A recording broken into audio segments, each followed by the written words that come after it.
Tara, Mike, ready? All right. Good afternoon. Today I am joined by Secretary of Health John Weisman. We'd like to talk about our next steps in our statewide effort to defeat the COVID-19 virus. And we are very happy that we have a very effective, inexpensive, and essentially universally available tool that we can put to work to save lives in the state of Washington. And that is face coverings, masks. And today we want to announce the next step forward in using that tool in our great state. We know that face coverings are already required by law of employees and customers and visitors in the workplace, unless they're covered by a medical or other exemption. And in Yakima County today, businesses may not serve customers who are not compliant and adhering to that rule and are not wearing face coverings. Now we are taking the next step in our Mask Up, Open Up campaign. We know that we need to mask up so that we can fully open up our economy. And we're announcing a step in that direction today. In the next couple of days, I will be signing a proclamation will make this requirement uniform across the state of Washington. And what that means is beginning Tuesdays, businesses will not be allowed to legally serve customers goods or services unless their patrons are adhering to this requirement and are wearing face coverings. Now, we're doing this for some very powerful reasons. First, we're doing this because of the extremely troublesome spike in the number of cases that we are experiencing across the state of Washington. And because we know that the better we can protect ourselves from the virus, the better we can avoid repeating the painful shutdowns that we have had to experience in the last several months. I'd like to go through with you some of the information that has led to this decision today. I'm going to share with you 3 graphs that show the troublesome progress of this virus in our state. Now we know that there are many states in our country today that are experiencing large growth of this virus. We are not alone in that regard. So I'd like to show you what the medical evidence is today in our state. First, I'd like to show you a graph that shows that our cases are increasing statewide. You'll note that these show the cases per 100,000 residents starting in March to the left of the graph and proceeding to the right of the graph.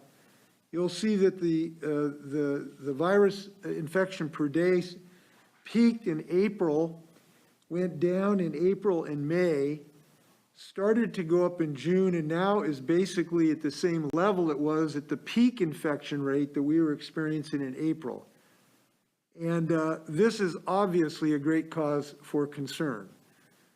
We have today situations where our medical conditions are already stressed.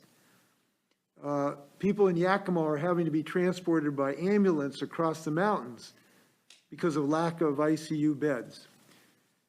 This is a present day problem in the state of Washington, both for the loss of loved ones and to have effective medical treatment.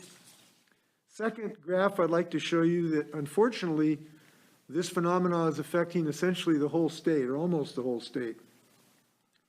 This shows the new cases per 100,000 people in 6 of our counties. We'll see that in King, the cases went up dramatically, went down for a couple months, but now are going back up to 45.7 today. Spokane had a smaller peak beginning in the virus, but now has a higher peak and continuing to rise fairly significantly at 73.9.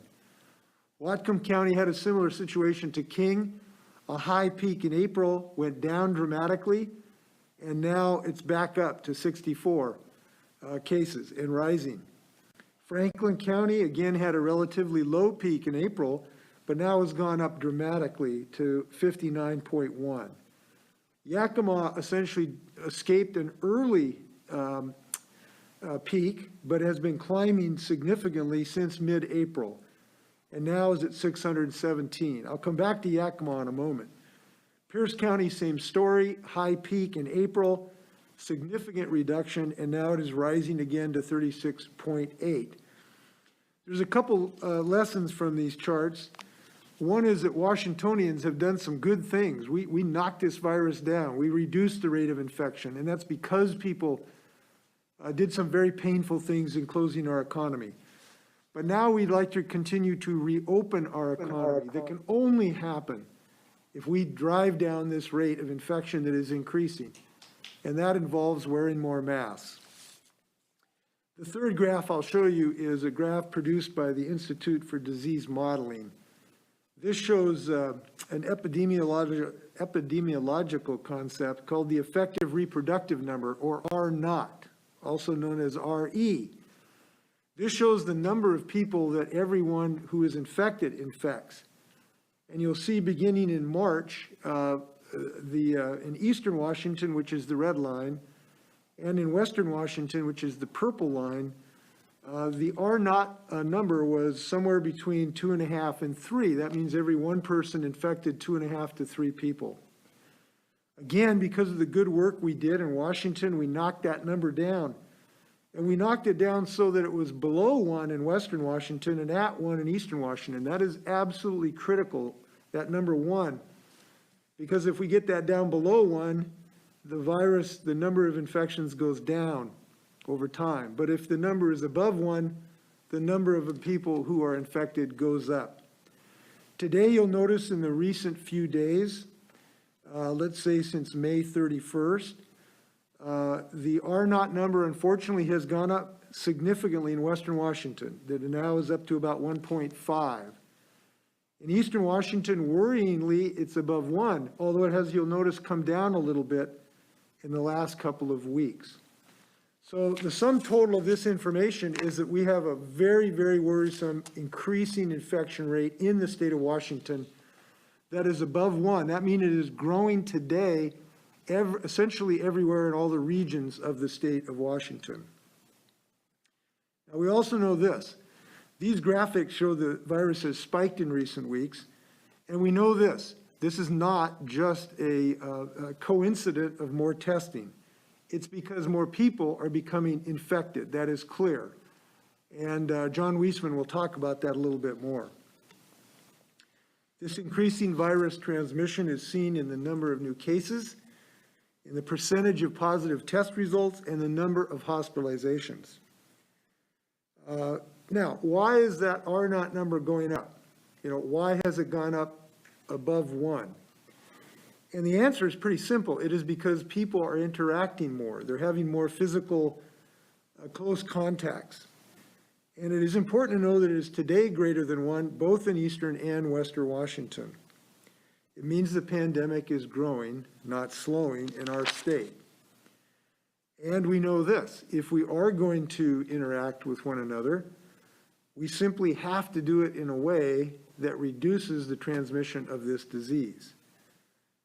Now, here's the really, really good news. And I know these are distressing figures to us all, but there's some really good news here. Number one, we know that Washingtonians can be smart and knock down this disease. We've done it already in our original social distancing strategy. But it also means that we have a very, very low-cost, non-injurious, almost universally available tool at our disposal, and that's a mask, which we know works. And it doesn't cause too much of a hassle beyond just strapping it across our mouths and our nose. So it's really, in a sense, lucky that we have this available. It's not a high-tech solution. It doesn't require any technological innovation. It's just a piece of cloth, and it's available to all of us. And there is something very important about this measure that I'd like to just take a moment to talk about. It does provide, when we wear it, if I were to wear a mask, it would provide me some protection. But more importantly, it protects the other people around me. So that when I wear a mask and I go to the grocery store, I am protecting the grocery store clerk so that I don't infect the clerk. It means I don't infect a relative if I happen to be in the same room with my relative. And when we wear a mask, it is a signal of something about us. It's a signal that we care about the community. We care about our loved ones. We care about people we're doing business with.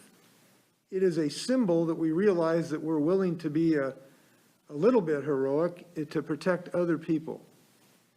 So even if a person doesn't really care about their own health, this masking requirement means we're all going to protect each other. And I think that's very Washingtonian. And the ability to save lives, the fact that it's available to all of us by doing this simple thing, I think that's in a sense a gift. We don't have to be a firefighter or a nurse to save lives. We can do it simply by wearing a mask. So we're taking these additional steps because we need more people to embrace this rule for it to be effective. And it is a reasonable expectation for businesses to enforce this law because it protects the people that they have some responsibility to. Certainly their customers when they're shopping in their stores, and importantly their own employees. You know, we have rules that, under our labor and industry rules, that employers owe their employees a safe place to work so their employees don't get sick on the job. This rule gives employees an added measure of protection. So if you're working for a company, you don't have to get exposed to people giving you the disease because they're not wearing a mask. So we believe in protecting employees in our state, and this is another measure that really will make sure that that happens. Now, for those who say this is not a problem, anyone who works in a hospital will tell you that this is not a moment of business as usual. Frontline workers have these concerns. I remember talking to a grocery store clerk in Tri-Cities telling me about that he feels that every day he goes to work, there's risk if people are not wearing masks. Now, here's another piece of good news, and that is that I really am happy that there is a growing bipartisan support for using this facial coverings tool. You know, this is important because we win wars when we are united. And we are now starting to have a unified position, frankly, of both parties in our state and to a large measure across the United States. Republican Vice President Mike Pence has now talked about the importance and utility of masks. I was joyful to see him coming off Air Force Two with a mask on the other day. And by the way, he's helped our state in a variety of ways working through this. Republican Senator Mitch McConnell has talked about, look, all this is putting on a mask. He kind of said it isn't that big a deal. A Republican Congressman Dan Newhouse, who represents the Yakima and Tri-Cities area, has been eloquent about the fact that masks can help. Texas Governor Greg Abbott, I think today, issued some rules about masking in Texas. Even the president yesterday said, I am all for masks. So this is a good sign that we are unified in this approach, and that doesn't mean that these folks have endorsed any of the policies that have been in place in the state of Washington. But what it does mean is that we realize that this is something that we all share, and that's the ability not to infect other people, Republicans and Democrats. Look, this virus does not discriminate between R's and D's. And I just think it's great that we're now becoming much more aligned in this regard. Now, today, I want to talk about several specific counties. Benton, Franklin, and Yakima counties are the only counties that remain in phase 1. And we are joined today by Yakima Mayor Patricia Byers and Benton County Commissioner Jerome Delvin. We were going to have Franklin County Commissioner Brad Peck, but I guess he's having some technological difficulties. So they're going to talk about the importance of masks in their own communities in a few moments. And I also want to tell you, I've been very happy seeing the leadership in Central Washington rise up to the occasion. You know, they have local endeavors called Mask Up to Open Up. You know, meaning if we mask up, we can open up our economies. And it's working. Surveys show that more and more people in Central Washington are wearing face coverings. In less than a month, the percentage of Yakima folks who wear masks when they shop went up from 1/3 to just shy of 2/3, and that was a week or two ago, and I think it's improved since then. I talked to my good friend this morning from SELA who told me that about 90% of people wearing masks going shopping the last few days in the SELA area. This is really impressive, both because it will save lives and because people are really getting involved in this team. Look, we know we can change, we can improve. This is a little change, but we know we can do that. We did it with seat belts, and we can certainly do it with face masks. But as more countries advance in phases, I've heard from local officials of these 3 counties that residents have simply been going to other counties for their services. And that's a concern because we don't want people spreading the virus from one county to another. So we need a containment strategy. And therefore, our Department of Health has been working with local officials to move these counties in sort of a modified phase 1. And this may seem a little counterintuitive, but it's a big part of our strategy because we think allowing a small amount of additional activity that occurs locally under stringent safety precautions, including making sure everybody's wearing a mask when they go to businesses, this is going to aid our efforts. It's going to reduce the number of infections that occur of people crossing county lines. And it's going to help, obviously, help some of these small businesses in these communities. So we are modifying the rules to affect that in this regard. But I want to stress during that period, masks will be mandatory. And I really appreciate the voices I heard. I went to Tri-Cities the other day and heard from 3 or 4 mayors that they suggested we do this. The chief of police of Kennewick suggested masks were very effective. The representatives of TRIDEC, the Tri-Cities Economic Development Arm, suggested that masks work. So we appreciate the leadership in Tri-Cities, and over half of the people in Tri-Cities are already doing this. But we need to boost that number up significantly if we're really going to get the protective impact to reduce this virus. I will add this too, there is some very preliminary evidence that is not conclusive that suggests that the efforts to mask up in Yakima County may have already reduced the rate of infection in Yakima County. Now, this is very preliminary, but it just adds to the mountain of evidence across the world that has shown that masks work. They save lives. So this should give us a cause for optimism. Beyond this, I'm also ordering a pause for 2 weeks on advancing counties from their current phase under the Safe Start plan. Like I said earlier, the rate of infection is increasing in all the regions. This is going to require additional containment steps, not just for Benton, Franklin, and Yakima counties. And it's based on the increase in the COVID-19, according to the Department of Health and the Institutes for Disease Modeling.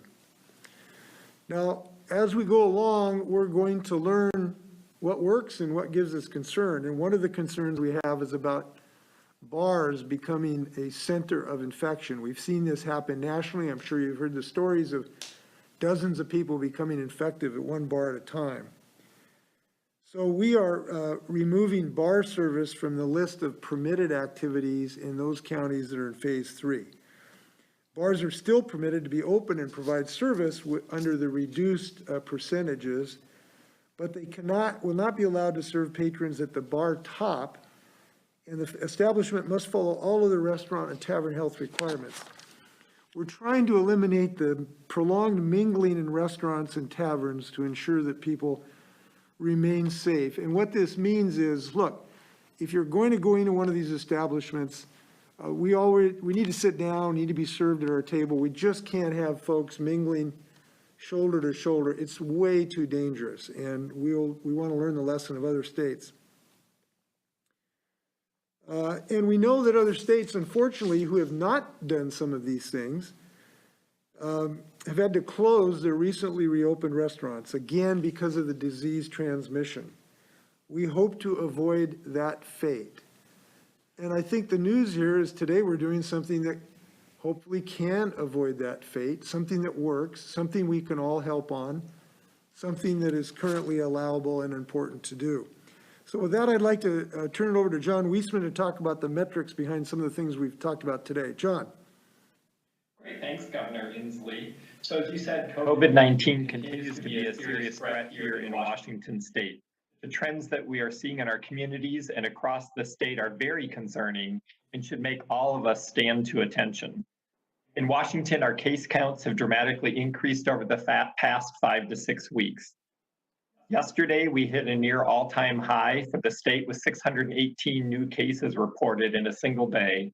And today, it looks like we're going to report over 700 cases today.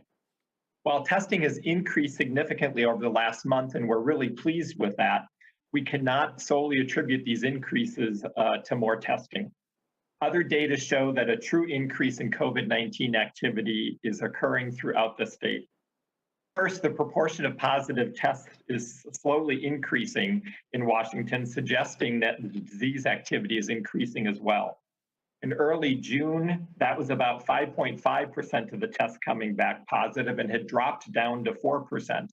Now it's climbing back up to 5%, telling us that we are going in the wrong direction. Second, after analyzing the total tests performed, the total cases and deaths, our modeling estimates, as the governor said, show that our reproductive rate is greater than 1 in both Western and Eastern Washington. That means more than one person is getting infected for each new case, and that means the pandemic is growing right here in Washington. Third, the proportion of Washington people presenting to emergency departments with COVID-like illnesses is increasing. It was just about us, if it was just about us doing more testing, we really wouldn't expect to see this increase. And fourth, the number of COVID-19 patients admitted to the hospital has also increased over the past weeks from around 20 COVID patients a day in early June to 28 admissions per day in late June. Now, this is concerning because it takes about 2 weeks or so from the time someone is infected to the time that they may require hospitalization. And that means that these data are reflecting infections from 2 weeks ago. While overall, we do have the capacity to care for COVID-19 patients in our hospitals today, although as the governor said, there are hospitals that are actually very stressed in the state, we can't wait until our hospitals are all full to act. That would be too late and really way too late. Given this information, the governor and I know that we need to take bold action so that we can further slow the spread of COVID-19.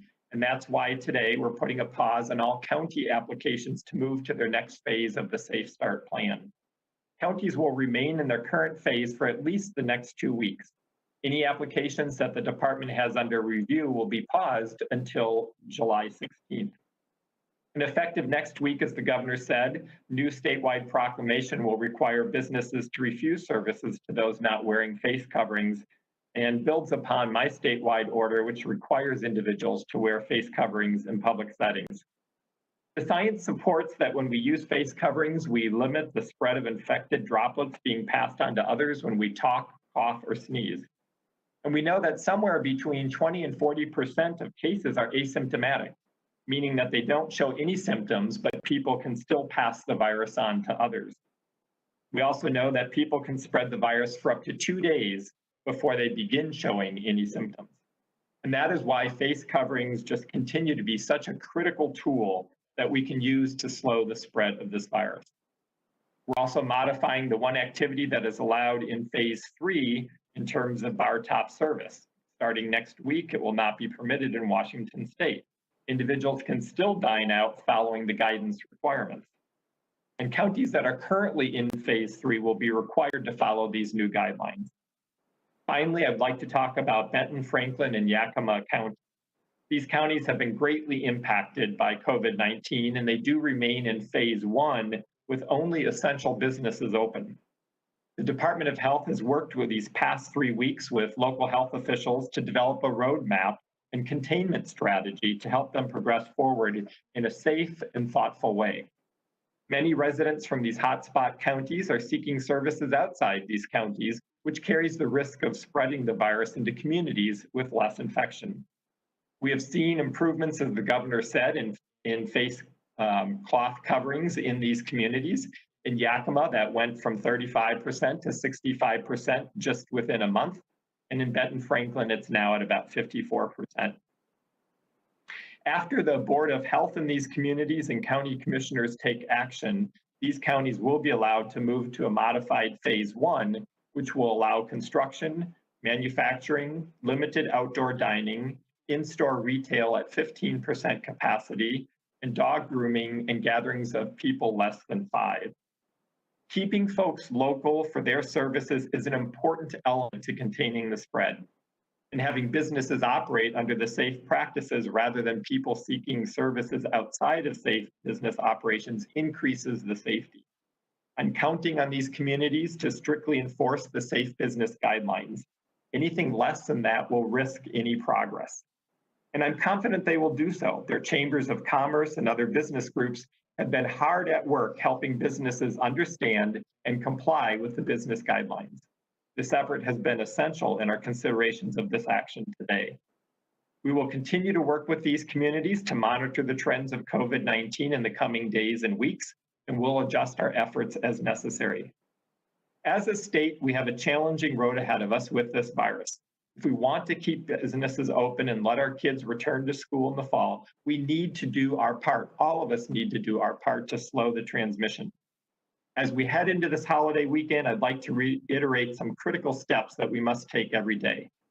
First, it is still safest to stay home, stay local, keep your circle of friends and close contacts small, practice good hygiene, and wear a cloth face covering in any public indoor setting or outdoors if you can't keep at least 6 feet of distance. This is not the time for extended family, friends, or neighborhood birthday parties, retirements, or 4th of July barbecues. It's a time to keep enjoying your immediate household and a very small, close circle of friends if you must. Together, we'll get through this. We can all do our part to protect our community, our friends, and our family. It's absolutely the respectful and responsible thing to do. I stand with Governor Inslee in encouraging all of us to wear our cloth face coverings as one of those critical tools in our toolkit to keep us moving forward. Thanks again for the governor for your leadership, and back to you. Thanks, John. I'd now like to introduce buyers of Yakima. Before I do, I want to compliment the leaders in Yakima who have been leading a mask up campaign. They've handed out thousands of masks. Commissioner Baker, the county has been working on this. The mayor of Sela, Sherry Raymond, I met with, who said she's in favor of people wearing masks. So Mayor Byers, I'm looking forward to your description of your efforts. Thank you, Governor. Can you hear me?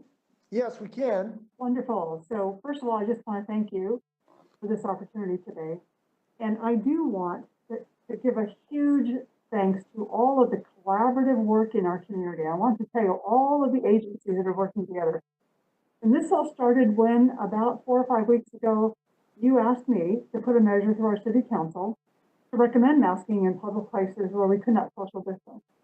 And I did that, and the council passed the resolution, adopted the resolution, and so we enacted it then. And it broke out into a huge campaign community-wide called Mask Up to Open Up. So I want to thank, first of all, the city of Yakima, the residents of Yakima, Yakima County, Yakima Health District, the Greater Yakima Chamber of Commerce, the Hispanic Chamber of Commerce, the Office of Emergency Management, the Yakima County Development Association, the Downtown Rotary Association, and the Yakima Valley Mall. We're just some of the major players, but it's really been an effort by the entire city to accomplish this, and actually move from 35% to 65%, which was an 85% increase in just a little over 2 weeks. So it's been a huge effort and a positive response. We're happy about that. And I also want to give a special thank you to my partner in all of this, Yakima County Commissioner Vicki Baker, who's sitting with me today, because we worked as a team diligently in this effort to help our local businesses open up, and I'm just very grateful. Well, thank you, Mayor Byers. We're glad we're making progress. And we're gonna keep that up, I know. And I know businesses in Yakima are gonna help. So thank you very much. We have Commissioner Delvin. Commissioner, could you share your views and experience? And I appreciate talking to you the other day. Yes, Governor, and I want to thank you and the Secretary Weissman for coming to the Tri-Cities this past Tuesday to listen to the community leaders, our health district, our healthcare professionals, and also our business community to hear what has been going on in our county for the last 3 months, really. I thank you for taking the time and listening to our stories and what we've been doing and going through. Secretary Weissman stated, 3 weeks ago, we started working with him and Dr. Lofi to try to come to some kind of a roadmap to recovery. And they've helped us develop that roadmap to recovery. And you've heard about it, what we're willing to do and what we have been doing, because we've been, the cities and the county leadership, along with the health district, as you said, the chambers and other business groups have been stepping up already with our wear a mask, open up. And so we're continuing to do that. We're going to follow that roadmap to recovery. In fact, today we're going to have a special health board meeting to adopt that roadmap. And then also Benton and Franklin counties are going to hold a special commissioner board meetings to adopt those also. And just a little side note here that we want to we talked about increasing our surveying to a weekly basis. The cities and the county volunteers went out with the health district protocols and actually did 2 days of surveying, and they came back with over 90% masking now in the businesses that they did survey. And I was just on the way home from the office, and I stopped at my Circle K to get my daily Coke Zero, and in there was 20 people. Only one person didn't have a mask on, and I think she felt a little shyness because everyone else had masks on and she didn't. She rushed right out of there. So I think our community is willing and ready, and this modified phase 1.5 I think gives us all hope now that we can start to move forward. And I know the business community is going to step up, and as our citizens are going to step up too. And so we just thank you for taking the time to come over here and listen to our stories, Governor. Thanks for your leadership, Commissioner. You can't see me, but I'm smiling underneath this mask to hear that people really signing on to this in the Tri-Cities. It really gives us hope. And I also want to reiterate, when Tri-Cities does this, it helps people on the west side too, because look, this virus can spread. So wherever you are in the state of Washington, you're helping everybody in the state of Washington. So thanks for your leadership. I also wanted to give a shout out to Mayor Saul Martinez of Pasco, Mayor Ryan Luxon of Richland, Commissioner Brad Peck of Franklin County that I had good discussions with, and they were supportive of an effort to encourage people to wear masks. And so I appreciate their leadership as well. That's really good news. So we're going to keep up this effort. Before I take questions, I'd like to note something I just noticed the other day. It was brought to my attention by the Attorney General's office. There have been more than 15 lawsuits trying to block part or all of our stay-home order in state and federal courts across the state of Washington in the last several months. There have been 10 motions for injunctive relief have been filed. That's where someone asked the judge to stop our rules. Not one has been granted. Several lawsuits have been given up or abandoned. Court rulings, judges have described some of these lawsuits as frivolous, unpersuasive, and completely devoid of merit. Now, there's a reason for this. It's because we are lawfully using our emergency statutory authority to protect people's lives. And that's the job of elected folks right now. And the way we're doing this respects the United States Constitution, and it respects the Washington State Constitution, and it respects the oath that all of us have taken in public office, including the officials you just heard speak. And that's because there is nowhere in the United States Constitution that says that anyone has a right to infect another person with a deadly disease. So I'm pleased that we are continuing to work together on this, exercising common sense and the United States Constitution. I'd like to tell people when this emergency will be over, but emergencies by nature follow their own rules, not ours. And until there's widely available treatments to suppress the spread and effects, this fight is going to continue.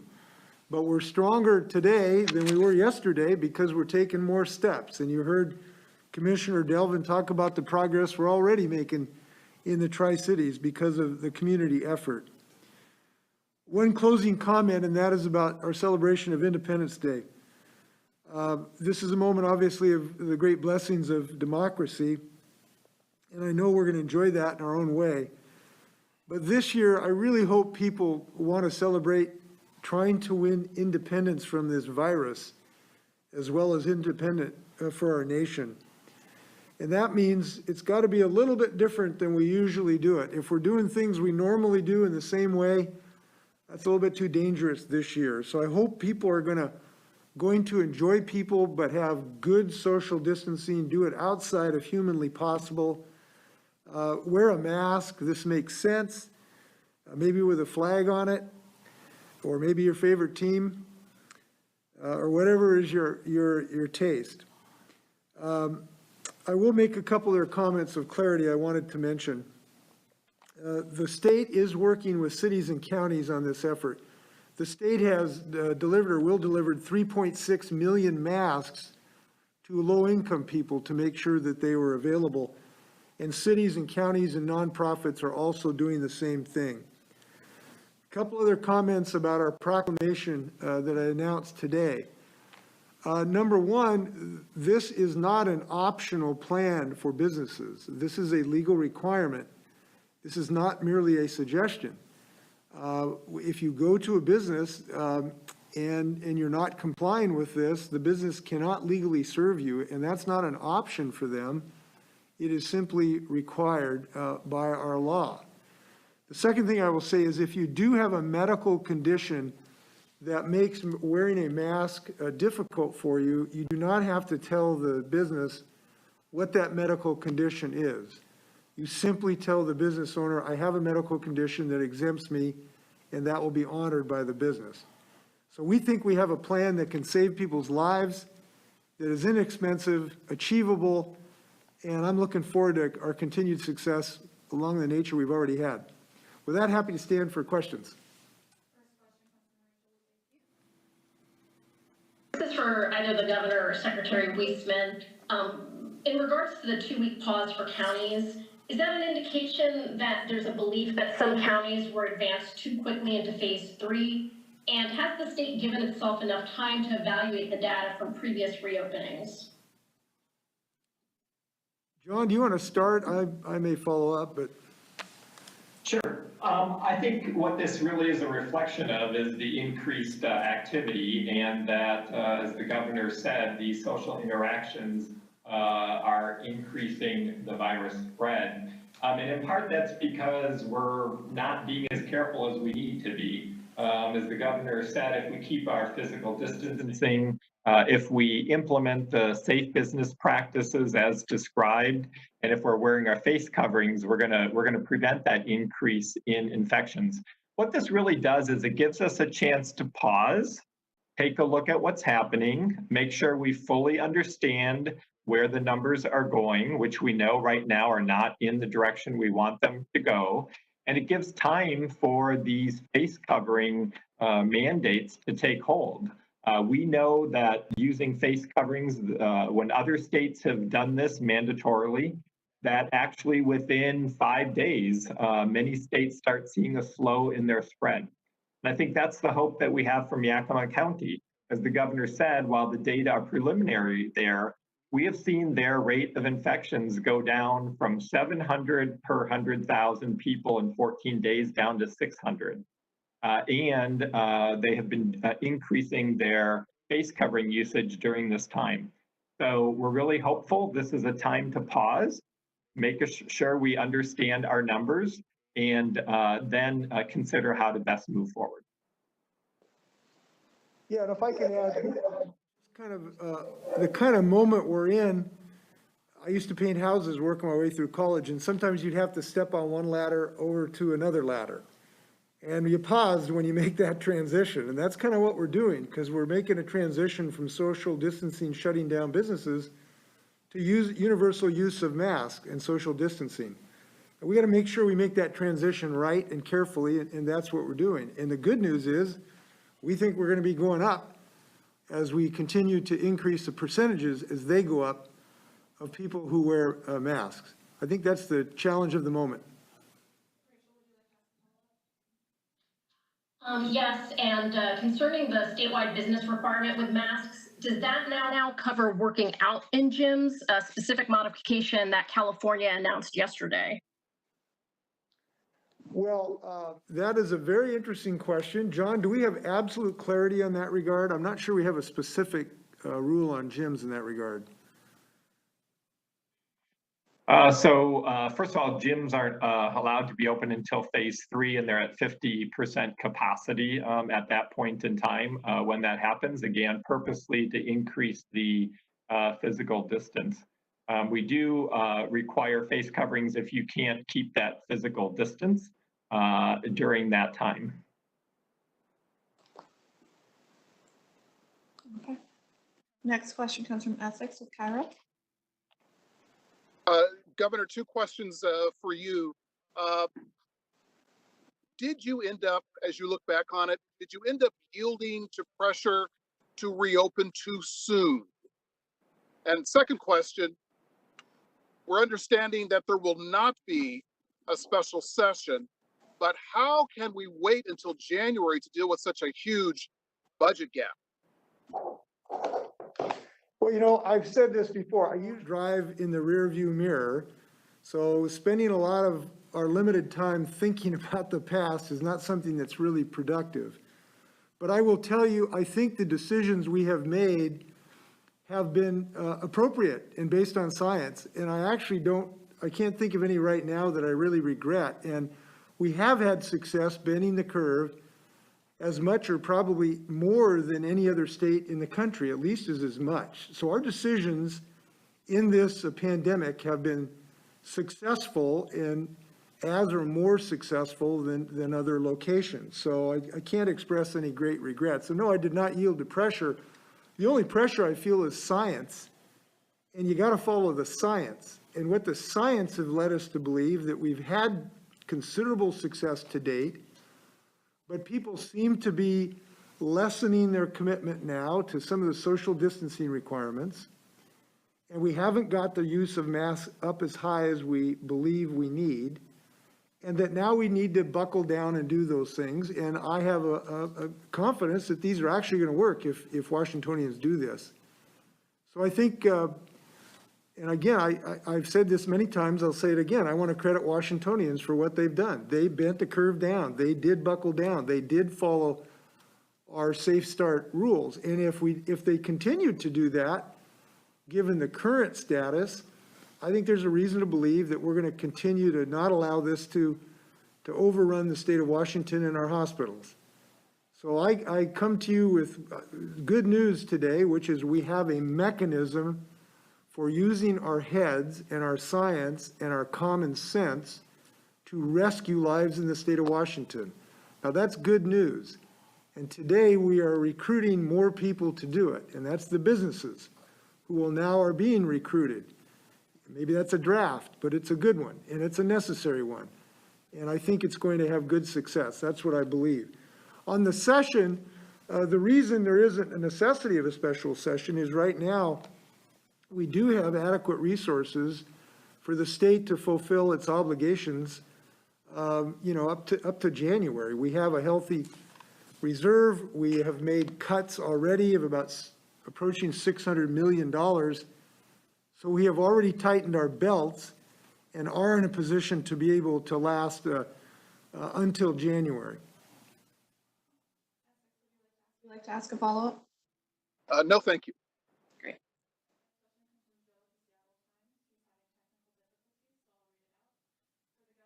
Governor and Secretary Weissman, are there specific reasons identified for the increase in cases across the state or in parts of the state?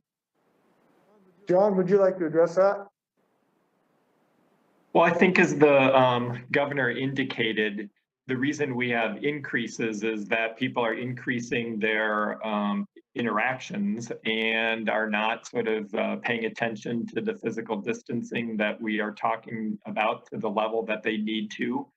I also believe that people are expanding their circle of folks that they're having close contact with to a larger extent than what we're recommending. We're really encouraging you to keep a very small circle of people who you're engaging with throughout the week. These things with the face coverings, folks pay attention to these, are going to lead to our success. And again, we're already seeing that happen in these counties that we've just been talking about, and they're coming together around this. I think it's, challenging. I understand people are tired. They are interested in engaging with others. They did a great job in the beginning, but we're in this for the long haul.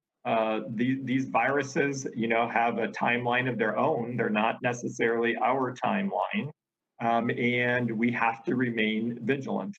We can do this. It's important that we do this together. And as we do that, and I think as we adopt these additional measures, we're gonna continue to see success. Next question comes from Jerry with the other side. I'm sorry, I didn't. Governor, I want to ask you this about the issue of compliance and enforcement with this new statewide order regarding for businesses. What is the plan for the state to intercede and, if you will, crack down on those that are not compliant? Well, the plan is continue to enjoy the really pleasant success we have had already with our stay home, stay healthy order. We had massive compliance to date with this. The vast majority of Washingtonians and Washington businesses have adhered to this. And as a result of that, we bent this curve dramatically, as I've said, as perhaps as successfully as any other state. And that happened because the combination of people understanding the common sense scientific reason for that and the fact that it was the law, and those two things work. People want to comply with the law voluntarily. So our plan is to continue that type of approach on this business requirement. Now, just as the previous order, there are sanctions if businesses do not comply. Fines, potential closure, L&I violation sanctions. But we don't want to use those systems and should not have to. And if we simply continue the current practice of adhering to the law, a massive number of businesses are going to adhere, and we're going to have a great success here. And I believe that's going to happen. I've talked to a lot of business people. They've been successful. Costco and many businesses already have this. We saw Jerome Delvin just told us that 90% of people are doing this in Tri-Cities. I talked to a friend in Selah this morning who indicated 90% are already doing this in Selah, Washington, where the mayor herself is in favor of masks. So I am actually have a reason for confidence this is going to happen without having to invoke any particular enforcement action. Jerry, would you like to ask a follow-up? Well, I guess so. I mean, I think there is a concern out there by those businesses that are being compliant that 10% of the non-compliant are a critical cause or factor in these cases going up. And they're sitting there wondering, are we going to go out of business or have to shut down because the business down the street is breaking the rules that the state set and isn't enforcing? So I'm wondering can you suspend aspects of due process that the L&I and Department of Licensing follow to intercede quickly when you get these complaints about businesses of people mingling at bars and so forth, and do something so other businesses that are following the rules don't have to fear about going out of business? Well, I do not going to happen. As I've indicated, it has not happened. The state has pulled together. I believe it will continue to pull together. If there's some situation that where folks do not comply, as I've said, enforcement action is possible. There have been a number of enforcement action against businesses. Almost all of them have been successful in short order, but we should not have to go that route. And I don't believe we're going to have to. And we haven't had to do that. And yet we've had considerable success in bending this curve. Now we have to do what smart states do. As things change, as we learn, as the virus rebounds, we can't just sit on our hands and let us overwhelm us. So we're taking action. That's what we do in Washington State. We just don't let something roll over the top of us. And I believe we're going to be successful in this business rule and have been already to some degree. We just received a follow-up from Joe with the Seattle Times. Governor, you sound pretty definitive, but no special session is necessary. Do you foresee any reason for lawmakers to return before January? I would not rule out some reason for a special session. I can't predict the future. I can't say definitively that there isn't. I would say at the moment, the question was, how could we get to January? And the answer is because we have enough resources to do that, in part because I've already done belt tightening. Now, we are hopeful that Congress is going to give us an infusion of help if the Senate will not follow Mitch McConnell, who said he, kind of wanted to let the states just go bankrupt if necessary, and we hope that Congress will come through. That will be an added degree of assistance. We hope, it's not a certainty. So I would not rule it out, but at the moment I can tell you that we do have the financial capability to go further. This question comes from Laurel with the spokes interview. Hi, Governor. 2 questions. What is the state doing to increase the amount of testing supplies and materials to counties who might need them and are experiencing shortages? And second question, are you considering any sort of masking survey requirements in Spokane County or other counties as these new rules are going into effect? So in testing, we continue to work to have a more effective testing regime. One of the things we're doing is we've asked the federal government to be more effective in their provision of testing kits.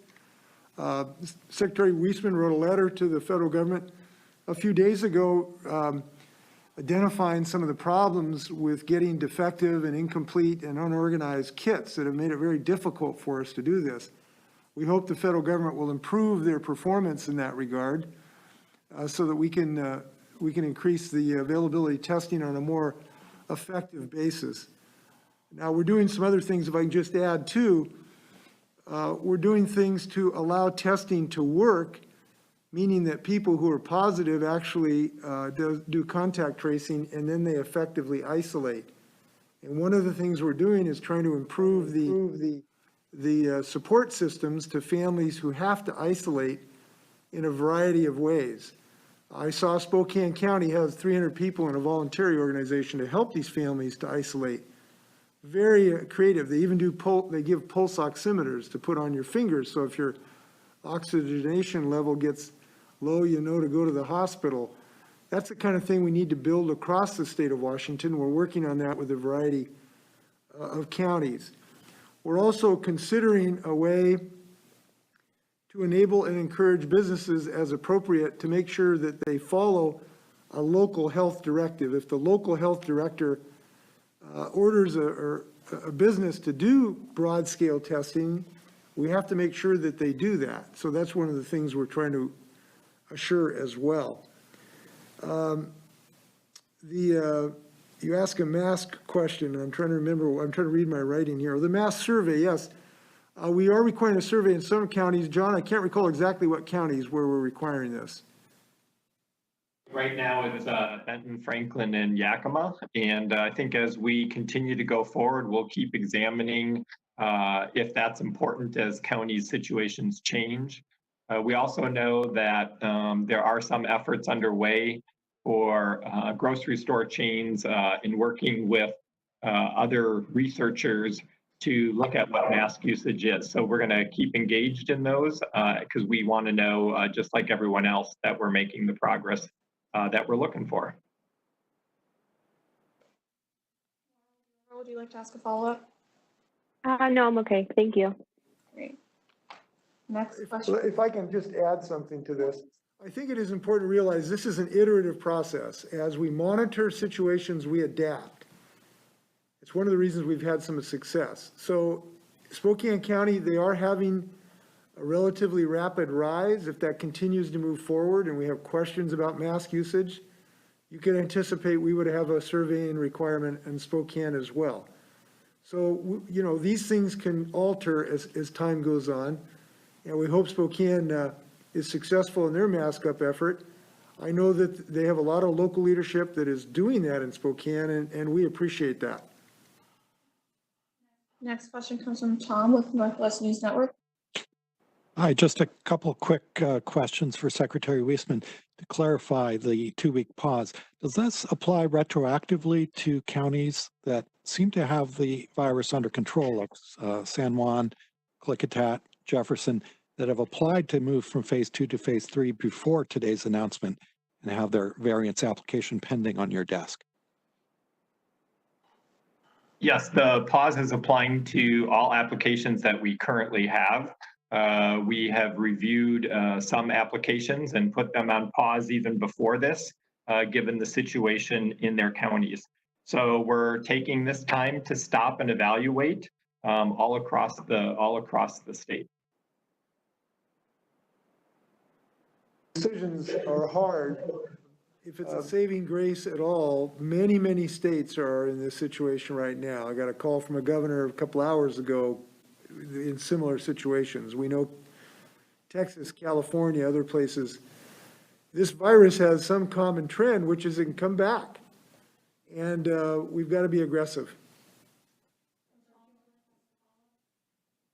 Please, on The phase 1.5 for Yakima and Benton and Franklin, would they all move together to 1.5 or what's your thinking? So I assume the two-week pause doesn't apply to the advancement for those counties. That's correct. And so the process moving forward with Yakima and Benton and Franklin, and you actually heard one commissioner already indicate this, their boards of health need to look at their roadmap to recovery. I know their health directors have been already talking with those elected officials about those roadmaps and been getting their input into that. So the Board of Health will need to approve that, and the county commissioners approve that. And given that we've been working closely with them, we know what is in those roadmaps. And as soon as we receive those with the elected officials indicating when they want to move forward with the 1.5 or the modified phase 1 application, I'll be prepared to approve that in very quick order. Again, lots of work has been happening with these communities for 3 weeks around this, and we're really pleased with the engagement that we've had. If I can add something else too, this involvement is not just this rule. We're helping local communities with communication to increase campaign or increase usage of masks. We will be having a multi-million-dollar communications effort to share this information with Washingtonians. And that's going to align with a lot of the local efforts that are going on right now. And the Yakima, as I said, has a mask up campaign. Tri-Cities are doing some good things. Spokane has a local effort. So we're going to marry our state campaign, if you will, with some of these local efforts that I hope be successful. And it'll be important too, because it's going to be multilingual. A lot of people, as we know, the Hispanic community has been hit doubly hard. Their rate of infection has been much higher than their per capita rates. And we want to make sure that they have the right information to allow them to protect themselves as well. Any more questions? Next question comes from Alexis with the News Tribune. Governor, what difficulty, if any, has there been getting businesses to cooperate with local health departments in terms of investigations and contact tracing? I think John probably has a better description than myself on that. John? Right, sure. Thanks for that. Now, I'll start out by saying most businesses are happy to engage their local public health department in getting technical assistance when they have a case and investigations. There have been some times when some businesses aren't returning the calls of the local health officials or aren't granting sort of immediate access to facilities and workers to be able to do their investigations. And I think that's getting better as people understand what it is we're doing and just how serious this pandemic is. So this was in response to some local health officials sharing those concerns and indicating that it would be helpful if the state could be really clear about the need to comply with public health agencies, whether that's the local agency or the state. And again, most are doing so, and we're appreciative of that. This just gives it the clarity about needing to respond quickly and to implement the recommendations of the local health department. If I can just give you of optimism, we were really favored by an enlightened business community in our state of Washington in a whole host of ways. They started to allow people to telecommute even before there were orders because they recognized the danger of COVID. I talked to dozens of business leaders who've just done everything they could to keep people on their payroll. We think we're going to have broad support for this effort because businesses know this is the best way to reopen so that all businesses can reopen. We mask up so we can open up, and business leaders understand that. They want to get business in, and this is the fastest ticket to an open economy. So they care about their employees, they care about their customers, and they know it's the best way to open up. So we're actually confident about the direction we're going here. Alexis, would you like to ask a follow-up? No, thank you. Next question comes from Justin with KNDU. Hello, Governor. What's the timeline on when these counties will move into 1.5? And we received during the Ben Franklin Health District's press conference this morning, they said they reached out to you about certain freedom protests that are happening in these counties that are going to attract large gatherings. And they said that they were looking for your assistance in those matters. What's your plan for those things? Well, our plan is to do what we're doing, which is to urge Washingtonians to protect themselves and protect the people around them, including their family members, and also follow the law. And basically that means maintain social distancing and wear a mask. And it's all not all that complicated. Now, the fact of the matter is that in any group of 7 million people, you might find folks who get the memo later than everybody else. But this is just not a cause for debate about this. And by the way, the reason I think that we are being so successful as we are in Benton County, you just heard Commissioner Delvin, Republican, who talked about the fact that more people are wearing masks, the vast majority of people. And that's happening in the Tri-Cities. And so we shouldn't be dissuaded because there's a couple of folks that, haven't quite read the scientific literature. And as far as the Constitution, look, every single person that's challenged this on a Constitution has not been upheld, at least at the moment, by the court system. And we have the court system that protects our constitutional rights. That's how we answer these questions. So for folks that are arguing that somehow in the U.S. Constitution it says that we all have a right to give a deadly disease to somebody else, I've read it, it's just not there. So we are hopeful that people will protect themselves and people around them, including on July 4th, anywhere they go, and we hope that'll be the case. Justin, would you like to ask a follow-up? No, thank you. Okay, great.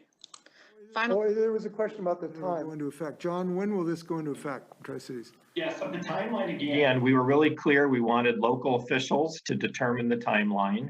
I think you heard Benton Franklin Health District sounds like they're having a meeting right now to review their roadmap, and I'm assuming approve that, followed by their commissioners meeting to approve that as well. So I'm anticipating probably receiving that as early as this evening. And I suspect that Yakima isn't too far behind. But again, we wanted those elected officials to really drive the timeline. and so that we can open up responsibly, safely. And again, I know they've been working with their businesses and their chambers, really anticipating this day coming. Final question comes from Carolyn with the South Seattle Emerald. Hi, yes. So I've read a few reports about and seen at least one picture proving that some grocery stores, like several Seattle-based Safeways, at least one in West Seattle and Fred Meyer in North Seattle, are not enforcing mask use among their employees or patrons and are not enforcing social distancing requirements.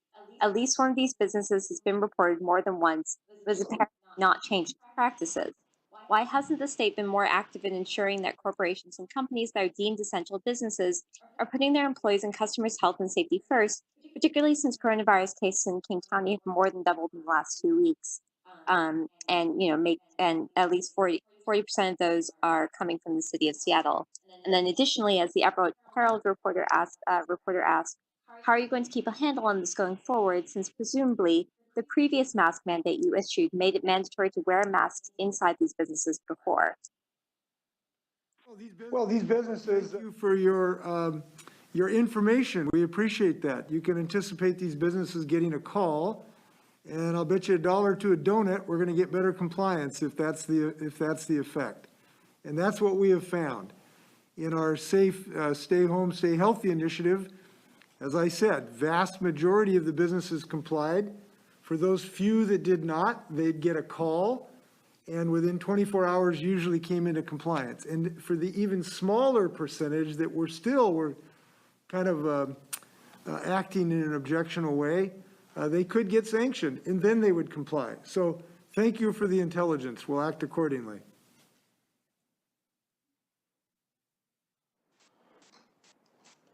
Any final words, Governor?